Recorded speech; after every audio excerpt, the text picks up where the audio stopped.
નમસ્કાર વિદ્યાર્થી મિત્રો, આપણે ધોરણ 1 નું પહેલું પ્રકરણ છે સમય સંખ્યા। હવે સમય સંખ્યાની અંદર આપણે વાત કરીએ તો અગાઉ આપણે ક્રમનો ગુણધર્મ, પછી સમય સંખ્યાના ગુણધર્મોની અંદર સમૃદ્ધતા, ક્રમનો ગુણધર્મ, પછી જૂથનો ગુણધર્મ, વ્યસ્ત સંખ્યા અને વિરોધી સંખ્યાની જે પ્રાથમિક માહિતી છે એની આપણે ચર્ચા કરી લીધી છે, બરાબર। હવે આજે આપણે સમય સંખ્યાનું સ્વાધ્યાય 1.1 ના આપણે દાખલા ગણવાની શરૂઆત કરીએ। અને પહેલો દાખલો આપણો એવો છે કે યોગ્ય ગુણધર્મનો ઉપયોગ કરી કિંમત શોધો।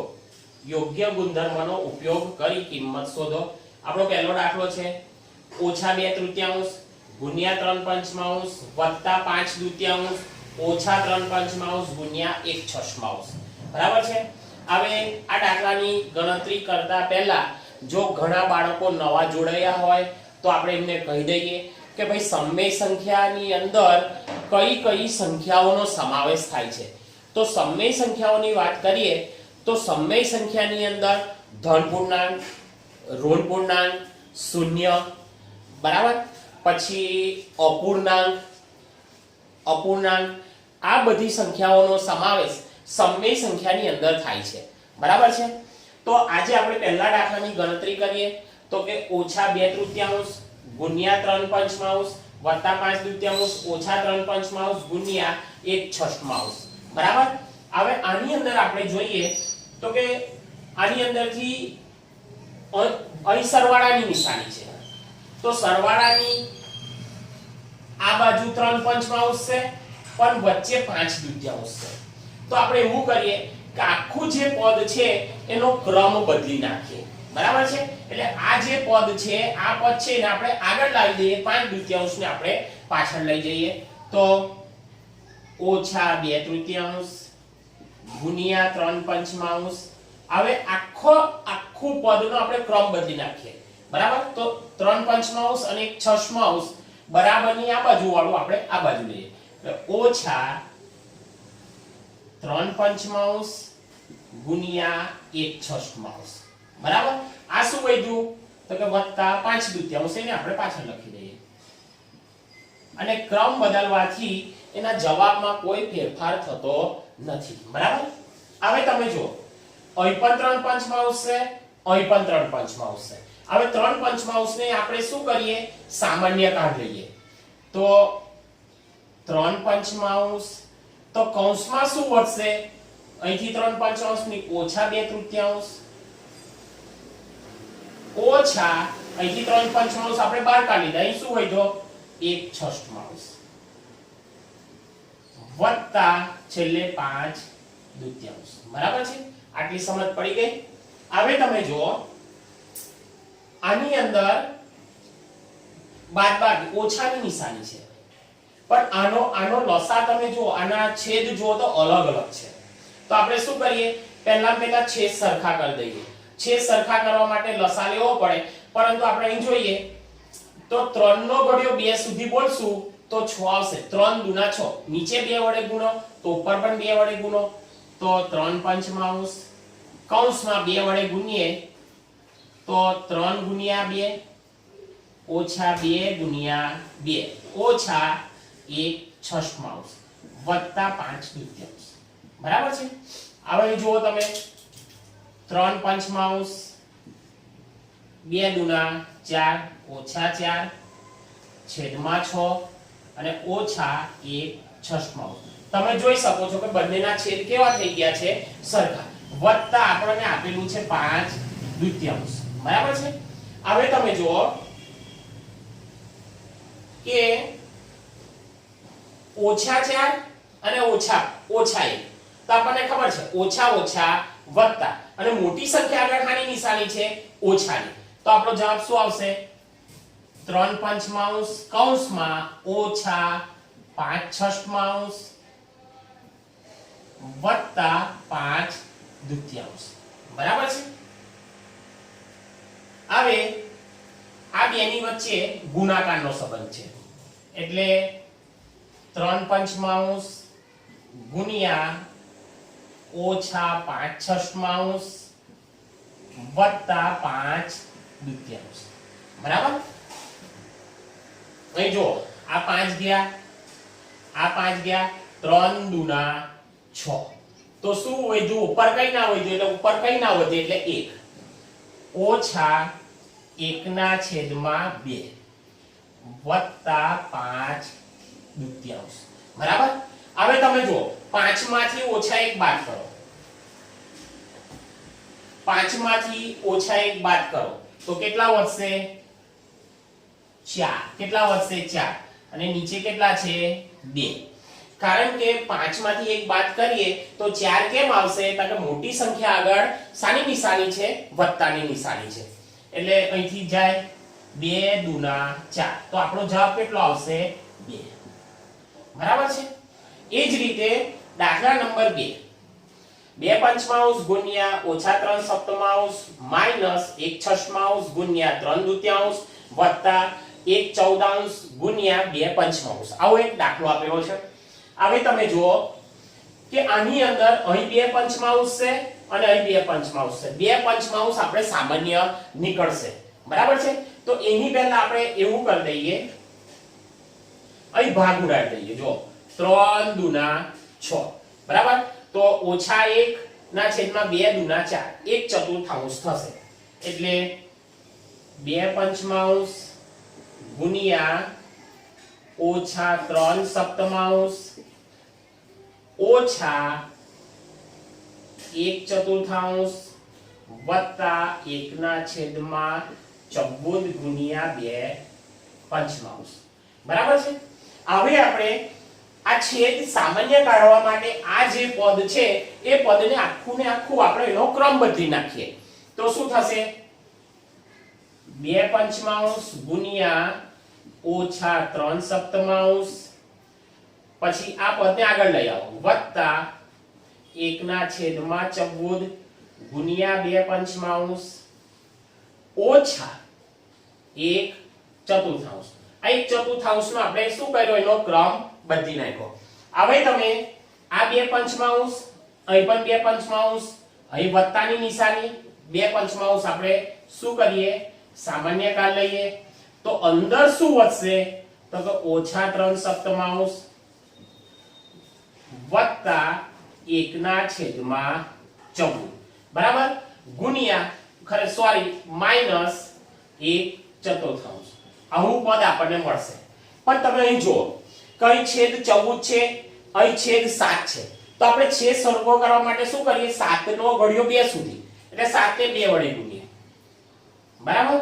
એ જ રીતે 3 ને પણ 2 વડે ગુણીએ તો 7 દુના 14 થઈ ગયા। શું આપણને જવાબ મળશે? તો કે 2 પંચમાંશ ના કૌંસમાં 3 દુના 6 ઓછા 6 વત્તા 1 છેદમાં કેટલા મળશે? 7 દુના 14, 7 દુના અહીં 14 તો છે, છેદમાં 14 બરાબર, માઈનસ 1 ચતુર્થાંશ। હવે જો 2 પંચમાંશ 6 માંથી 1 બાદ કરો તો કેટલા વધશે? 5। પણ મોટી સંખ્યા આગળ હાની નિશાની છે? તો કે ઓછાની, તો કેટલા થશે? ઓછા 5 છેદમાં 14 માઈનસ 1 ચતુર્થાંશ।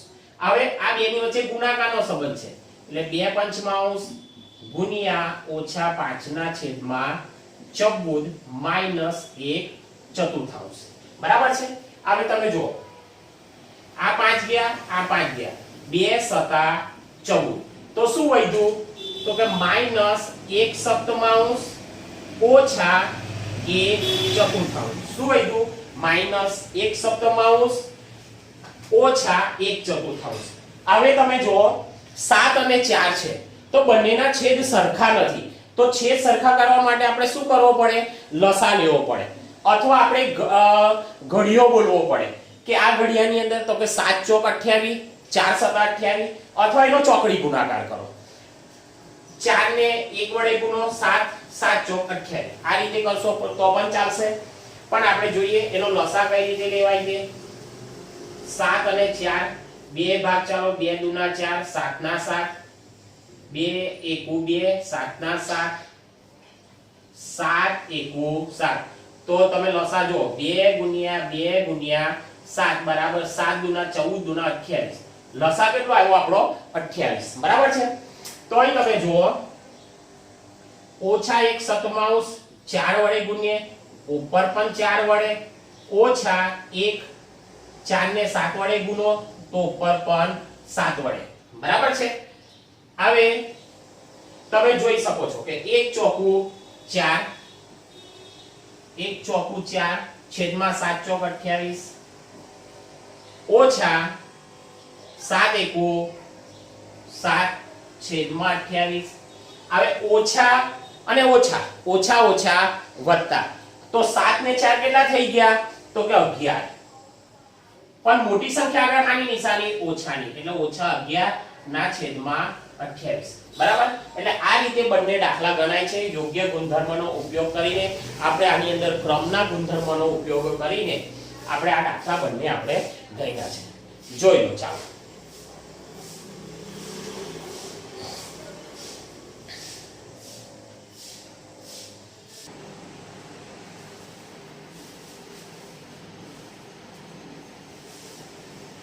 ચાલો દાખલા નંબર 2 નીચે આપેલી સંખ્યાઓની વિરોધી સંખ્યા લખો તમે પણ તમારી ટેક્સ્ટ બુક ની અંદર ગણિતની ચોપડીની અંદર સાથે સાથે જોતા રહેજો તો કે વિરોધી સંખ્યા લખવાની છે હવે વિરોધી સંખ્યા એટલે શું તો કે એનું જે ચિહ્ન હોય ધન પૂર્ણાંક હોય તો ઋણ પૂર્ણાંક થઈ જાય અને ઋણ પૂર્ણાંક હોય તો ધન પૂર્ણાંક થઈ જાય બરાબર છે એટલે વિરોધી સંખ્યા એટલે ફક્ત એના ચિહ્નો બદલાય બરાબર એના શું ખાલી બદલાય ચિહ્નો બદલાય આપણું પહેલું છે 2 અષ્ટમાંશ તો 2 અષ્ટમાંશની વિરોધી સંખ્યા કઈ થાય તો કે તમે જુઓ 2 અષ્ટમાંશ એ ધન પૂર્ણાંક છે તો એની વિરોધી સંખ્યા કઈ તો કે -2 અષ્ટમાંશ આ એની શું થઈ ગઈ વિરોધી સંખ્યા થઈ ગઈ બરાબર છે -2 અષ્ટમાંશ એની અવસ્થા હતા ધન પૂર્ણાંક હતો કેવો થઈ ગયો ઋણ પૂર્ણાંક બીજું -5/9 ની વિરોધી સંખ્યા જો તમે અહીં ઋણ અપૂર્ણાંક છે બરાબર તો એની ઋણ અપૂર્ણાંક છે તો વિરોધી સંખ્યા ધન અપૂર્ણાંક 5/9 બરાબર હવે તમે જો -6/5 ની વિરોધી સંખ્યા હવે ઓછા ઓછા વત્તા આપણને ખબર છે ઓછા ઓછા વત્તા તો આ વત્તા 6 પંચમાંશ છે તો એની વિરોધી સંખ્યા કઈ થાય -6 પંચમાંશ બરાબર છે આમાં ખાસ તમારે ધ્યાન આપવાનું છે અહીં આવું છે -6 છેદમાં -5 આપણને ખબર છે ઓછા ગુણ્યા ઓછા બરાબર શું થઈ જાય વત્તા તો 6 પંચમાંશ ની વિરોધી સંખ્યા કઈ થાય -6 પંચમાંશ બરાબર છે હવે આગળ -2 નવમાંશ ની વિરોધી સંખ્યા આ ઋણ અપૂર્ણાંક છે આગળ ઉમેરીએ તો એ કયો થઈ જાય વિરોધી સંખ્યા ધન અપૂર્ણાંક બરાબર છે એટલે ફક્ત આની અંદર વિરોધી સંખ્યાની અંદર તમારે યાદ રાખવાનું છે કે વિરોધી સંખ્યાની અંદર એના ચિહ્નો બદલાય છે ધન હોય તો ઋણ થાય અને ઋણ હોય તો ધન થાય આટલી તમારે આ દાખલાની અંદર કાળજી રાખવાની છે હવે દાખલા નંબર 3 એવું કહે છે કે ચકાસણી કરો તો કે માઈનસ પછી કૌંસમાં -x બરાબર આપણો જવાબ x થવો જોઈએ તો તમને જે x દેખાય છે તો આપણે x બરાબર આપણને કિંમત આપેલી છે કેટલી આપેલી છે 11/15 x દેખાય તે જગ્યાએ આપણે 11/15 મૂકી દેવાના પરંતુ બરાબરની જમણી બાજુ અને ડાબી બાજુનો જવાબ કેવો આવવો જોઈએ સરખો આવવો જોઈએ બરાબર છે હવે જોઈએ આપણે પહેલો દાખલો -x બરાબર x આ આપણને આપેલું છે આની અંદર આપણે કિંમત મૂકવાની છે બરાબર તો અહીં આપણને x દેખાય છે પણ પહેલું શું છે તો કે ઓછા પછી ઓછા પહેલું છે 11/15 ચાલો x બરાબર કેટલા આપ્યા છે આપણને 11/15 બરાબર છે હવે આપણને ખબર છે ઓછા ગુણ્યા ઓછા બરાબર વત્તા તો 11/15 બરાબર 11/15 તમે જો બંને બાજુ ડાબી બાજુ અને જમણી બાજુ બંને જવાબ કેવો આવે છે સરખો તેથી x બરાબર આ ચકાસણી આપણી કેવી છે 11/15 મૂકીએ તો આપણો જવાબ સાચો છે એ જ રીતે તમને દાખલા નંબર 2 આપેલો છે, એની અંદર શું આપ્યું છે? -13/17. સૂત્ર જોઈએ આપણે, જે આપણને મૂકવા કીધું છે, ઓછા x બરાબર આપણો જવાબ x આવવો જોઈએ. અહીં આપણને ઓછા નિશાની દેખાય છે, મૂકી.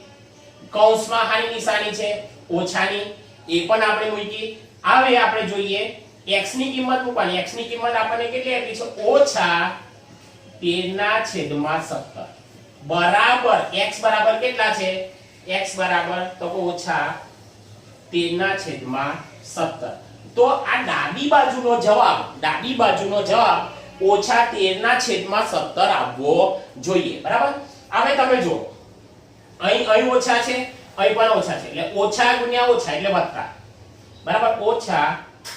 -13/17 બરાબર 13/17. તમે જો બંને બાજુ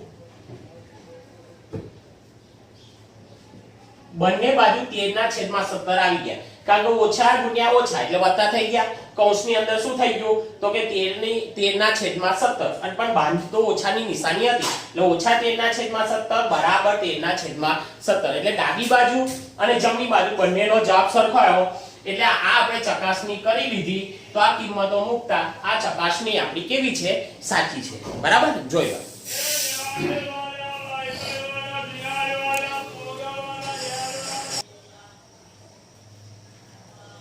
સ્વાધ્યાય 1.1 માં દાખલા નંબર 4 ની વાત કરીએ.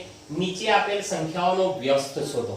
હવે વ્યસ્ત શોધો એટલે શું? કે કોઈ પણ અપૂર્ણાંક આપેલા હોય તો એ અપૂર્ણાંકની ઉપર આવું હોય 4/5 હોય તો ઉપરનું જે એને અંશ કહેવાય, નીચેવાળાને શું કહેવાય? છેદ કહેવાય. બરાબર છે. હવે વ્યસ્ત સંખ્યા શોધવી હોય તો બીજું કંઈ જ થતું નથી કે આ જે આખી અપૂર્ણાંક છે એ ઉલટાઈ જાય છે, એટલે કે 5 ઉપર આવી જાય અને 4 કઈ આવી જાય? નીચે. બરાબર છે. તો પરંતુ આગળ કોઈ ઋણ પૂર્ણાંક હોય અથવા ઋણ અપૂર્ણાંક હોય, ચિહ્નોમાં કોઈ પણ પ્રકારનો ફેરફાર થતો નથી. આની વિરોધી સંખ્યાની અંદર ચિહ્નો બદલાતા હતા, પણ વ્યસ્ત સંખ્યાની અંદર ખાલી સંખ્યા ઉલટાઈ જાય છે, પરંતુ ચિહ્નોમાં કોઈ ફેરફાર થતો નથી. હવે પહેલું આપણને આપ્યું છે -13. બરાબર. હવે એની વ્યસ્ત સંખ્યા શોધવી છે આપણે. તો -13 ની વાત કરીએ તો -13 ની અંદર કઈ ના એટલે છેદમાં કેટલા છે? 1. હવે આની વ્યસ્ત સંખ્યા શોધવીએ તો આખી સંખ્યા ઉલટાઈ જાય, તો 1 કઈ આવી જાય? ઉપર, છેદમાં કેટલા આવી જાય? 13. પણ જવાબ કેવો આવશે? માઈનસ. કેવો આવશે? માઈનસ. -1/13. ચાલો, -13/19 ની વ્યસ્ત સંખ્યા શોધો. તો શું થાય? 19 કઈ જતા રહેશે? ઉપર, અને 13 કઈ આવી જાય? નીચે. એટલે 19/13. પણ ચિહ્ન બદલાતું નથી, ચિહ્ન ઓછાનું ઓછા જ રહેશે. -19/13. બરાબર. હવે એક પંચમાંશ આવશે, એની વ્યસ્ત સંખ્યા શોધો. તો 5 કઈ જતા રહેશે? ઉપર, 1 કઈ આવી જશે? નીચે. તો આ શું થયું? એક પંચમાંશની વ્યસ્ત સંખ્યા કઈ? 5/1. 5/માં તમે 1 ના લખો અને ખાલી 5 લખશો તો પણ ચાલશે. બરાબર છે. હવે અહીં તમે જુઓ, આ ખાસ સમજવા જેવું છે કે -5/8 ગુણ્યા -3/7. બરાબર છે. હવે તમે અહીં જુઓ, અહીં ઓછાની નિશાની છે, અહીં પણ ઓછાની નિશાની છે, એટલે ઓછા ઓછા વત્તા. તો 5×15 ના છેદમાં 8×56. બરાબર. તો આનું આપણે ગુણાકાર કર્યો તો આપણને જવાબ કેટલો મળ્યો? 15/56. તો હવે આપણે એની વ્યસ્ત સંખ્યા શોધીએ તો 56 કઈ જતા રહેશે? ઉપર, અને 15 કઈ આવી જશે? નીચે. બરાબર છે. 56/15. આ આપણી કઈ સંખ્યા થાય? વ્યસ્ત સંખ્યા થાય. આની અંદર તમારે ખાસ ધ્યાન રાખવાનું છે, અહીં ઓછા છે, અહીં ઓછા છે. ઓછા ગુણ્યા ઓછા બરાબર વત્તા. તો 5×15 8×56. આની વ્યસ્ત કરીએ તો 56 ઉપર જશે, 15 કઈ આવશે? નીચે. ચાલો, અહીં પણ એવું જ છે. અહીં -1 છે, અહીં -2 છે. તો ઓછા ગુણ્યા ઓછા બરાબર કેવા થશે? વત્તા. અહીં આવું છે -1 ગુણ્યા -2 પંચમાંશ. બરાબર છે. હવે તમે જુઓ, કઈ ઓછા 1 છે, અહીં ઓછા 2 છે, તો ઓછા ઓછા વત્તા 2 * 2 2 ના છેદમાં 5 બરાબર છે. હવે 2 ના છેદમાં 5 ની આપણે વ્યસ્ત સંખ્યા કરવાની છે, તો 5 કઈ આવશે ઉપર અને 2 કઈ આવી જશે નીચે, તો 5 દુત્યાંશ આ આપણો શું આવશે જવાબ આવશે. હવે આગળ છેલ્લું કે ઓછા 1 છે, તો ઓછા 1 ની વ્યસ્ત સંખ્યા ઓછા 1 જ આવશે બરાબર છે. આટલું આપણે ધ્યાન રાખવાનું છે. ખાસ તમારે આ દાખલો અને આ દાખલો આવા દાખલા જ્યારે આવે તો તમારે થોડી કાળજી રાખવાની જરૂર છે બરાબર. દાખલા એકદમ સહેલા છે. તમારે ખાસ યાદ રાખવાનું છે કે વિરોધી સંખ્યા હોય તો એના આગળના જે ધન પૂર્ણાંક હોય તો ઋણ પૂર્ણાંક બને, અને વ્યસ્ત સંખ્યા હોય તો આખી સંખ્યા ઉલટાઈ જાય, પરંતુ ચિહ્નોમાં કોઈ ફેરફાર થતો નથી બરાબર છે.